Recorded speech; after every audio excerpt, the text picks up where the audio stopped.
The board's audit request listed my name as lead on Project Titan. The executive summary my director had presented 3 months earlier said the project had been abandoned due to lack of viable leadership. I had the original project charter. My signature was on every milestone approval. The final deliverable had been submitted to the client in May with full sign-off. The director's presentation to the board said the project never reached completion, that resources had been wasted, that leadership failures had cost the company a major client relationship. The board's audit team was now requesting all project files, timelines, and communications. They'd sent the request directly to me, not to my director, not to my department head, to me. The email was brief. Please provide complete documentation for Project Titan, including all deliverables, client communications, and internal progress reports. The board requires this information for their quarterly review. I'd been terminated 2 weeks earlier. The reason cited was performance-related project failures. My name is Melissa. I'd worked as a project coordinator at a technology services company in Phoenix for 4 years. I managed enterprise client implementations. I tracked deliverables. I coordinated between technical teams and client stakeholders. Project Titan had been my largest engagement. 18 months, $3.2 million in contracted services. Full digital infrastructure migration for a Fortune 500 client. I'd delivered it on time and under budget. Then my director told the board it had failed.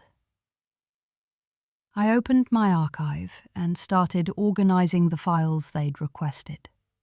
I had 18 months of project documentation, weekly status reports, client meeting notes, milestone completion confirmations, budget tracking spreadsheets, technical deliverable approvals. Every file was time-stamped, every communication was archived, every phase had client sign-off. I'd kept copies of everything in my personal cloud storage after my termination. Standard practice. I'd learned early in my career that company systems could be locked without warning. I organised the files into folders by project phase: initiation, planning, execution, closeout. The board had asked for complete documentation. I'd provide exactly that. I drafted a response to their email. Professional, brief. Please find attached all Project Titan documentation, including project charter, phase deliverables, client communications, and final acceptance documentation. All materials are organised chronologically by project phase. Please let me know if you require additional information. I attached the archive. 47 documents, 1,200 pages of materials. I sent the email at 2:34 p.m. on a Tuesday. I didn't expect a response immediately. I got one within 3 hours. The board's audit lead replied, "Thank you for the comprehensive documentation. We'll review and may have follow-up questions. Please remain available for potential testimony at the next board meeting." Testimony. I read that word twice. Then I opened my termination letter and reviewed the language again. Performance-related project failures resulting in client dissatisfaction and financial loss. No specific projects named.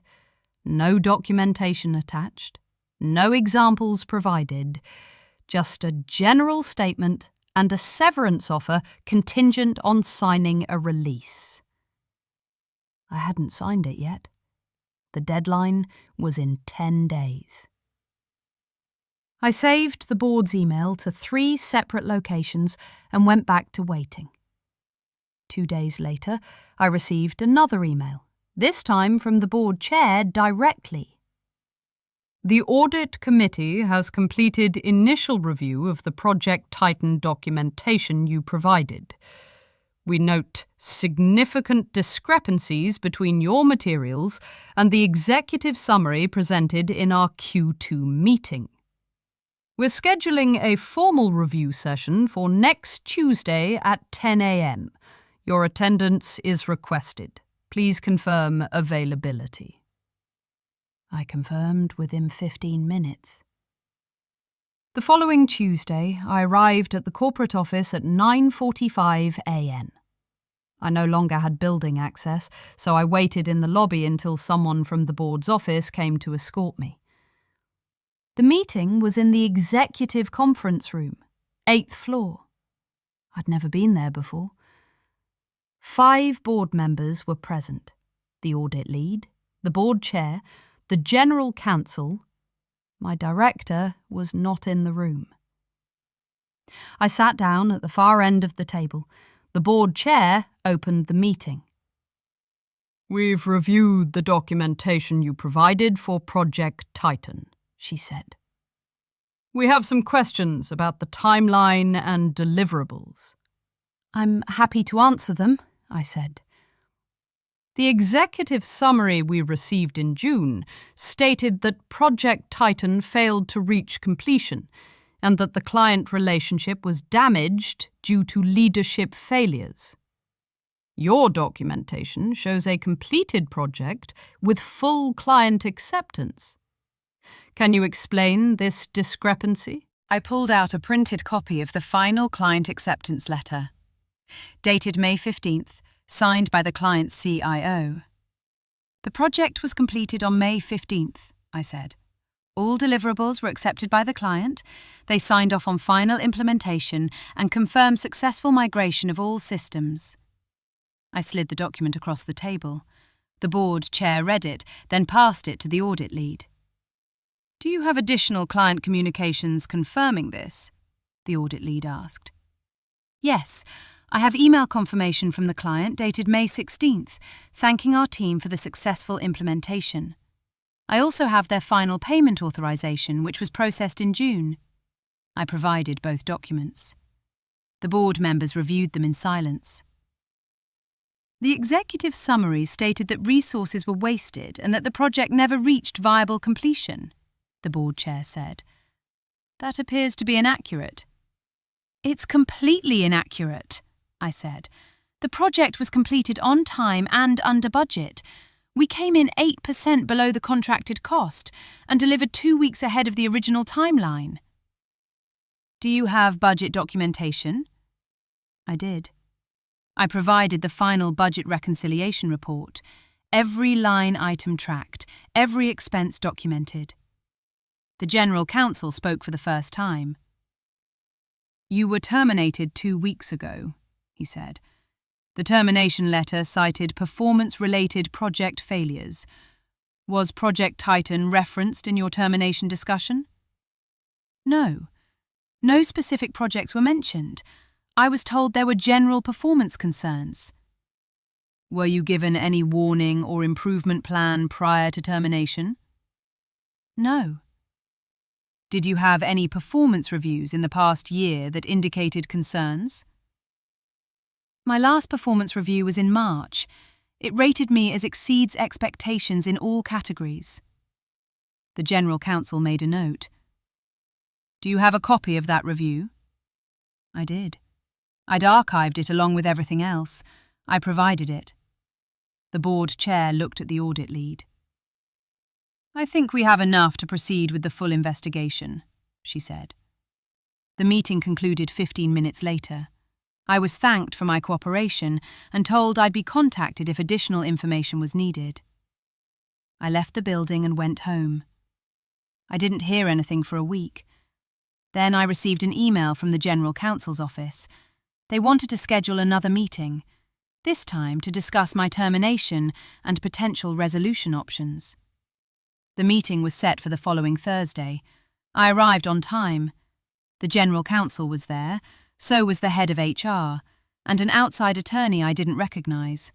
No board members this time. The general counsel spoke first. "We've completed our review of Project Titan and your employment records," he said. "We've identified several discrepancies between the information provided to the board and the actual project outcomes." I nodded. "We've also reviewed your termination. Based on our findings, we believe the termination was not properly substantiated."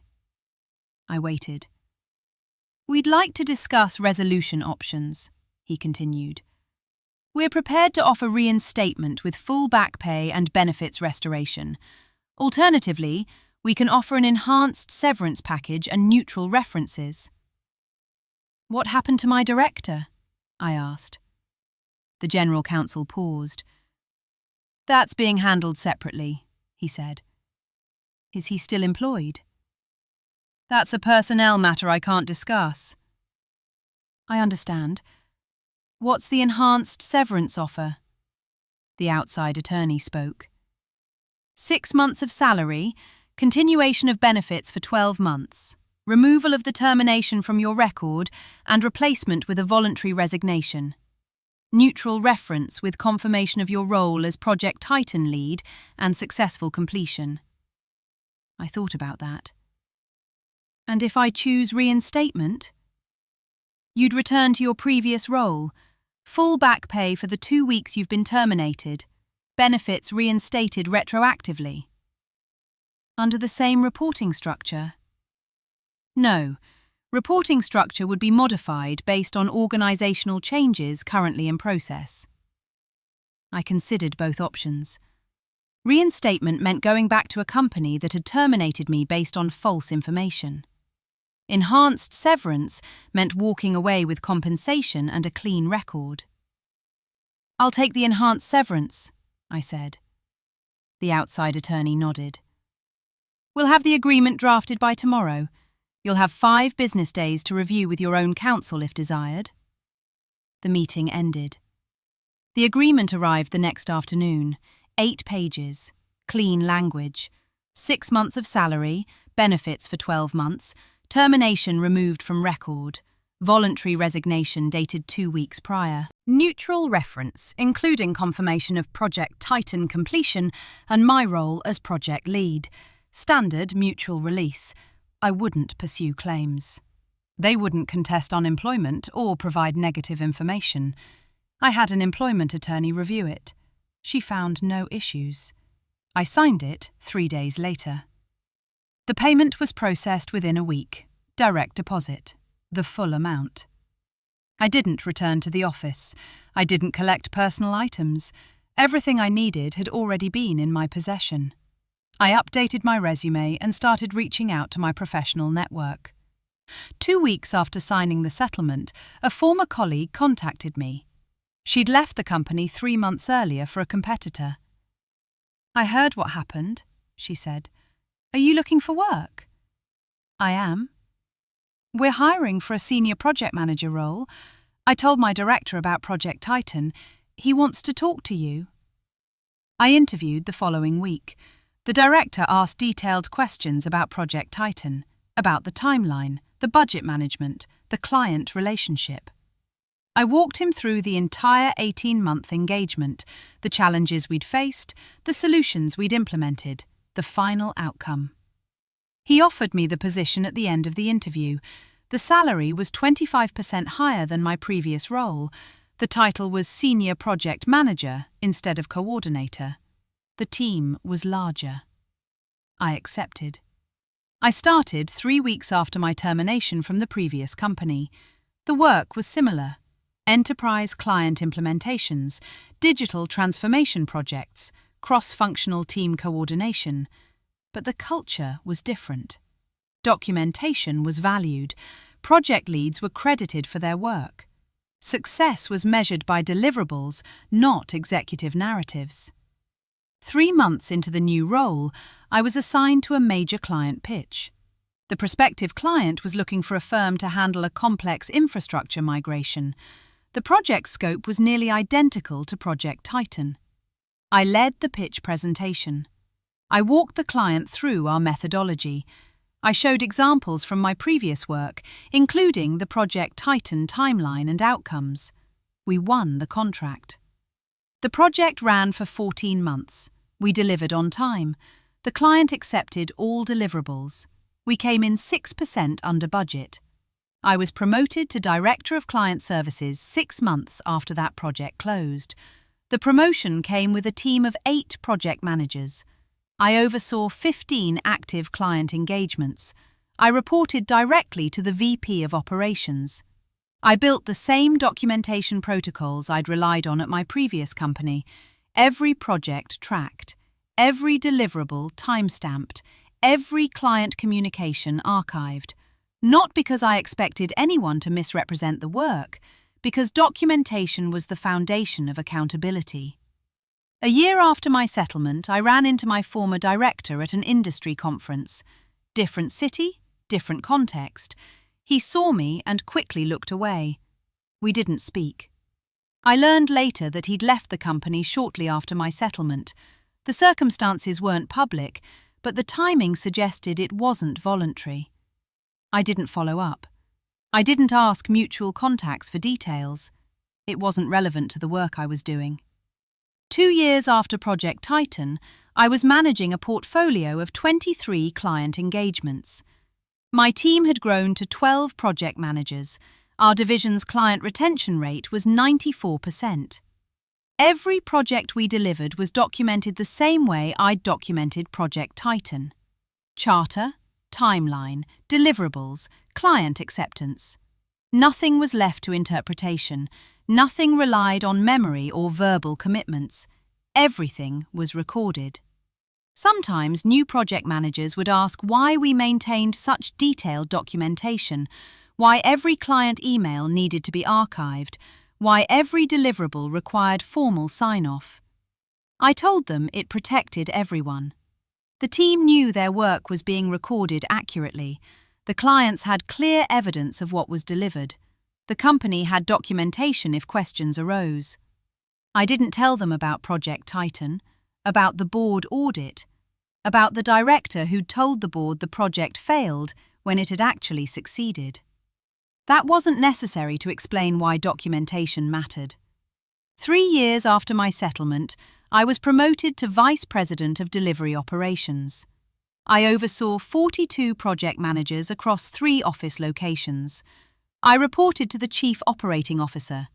The company's project success rate had improved by 31% since I'd joined. Client satisfaction scores averaged 4.7 out of 5. The COO asked me to present our delivery methodology at the annual leadership conference. I stood in front of 90 executives and directors. I talked about documentation, about clear deliverable tracking, about ensuring that project outcomes could be verified independently through records and client confirmations. I didn't mention why these practices mattered to me personally. I just explained the system and the results it produced. After the presentation, the CEO approached me. "That was exactly what we needed to hear," he said. "Documentation isn't just about compliance, it's about integrity." I agreed. 4 years after Project Titan, I was hired as Chief Delivery Officer at a larger firm. I managed a division of 120 people. I oversaw an annual project portfolio worth $47 million. The Project Titan files were still in my archive. I hadn't opened them in years, but I knew they were there, exactly where I'd left them.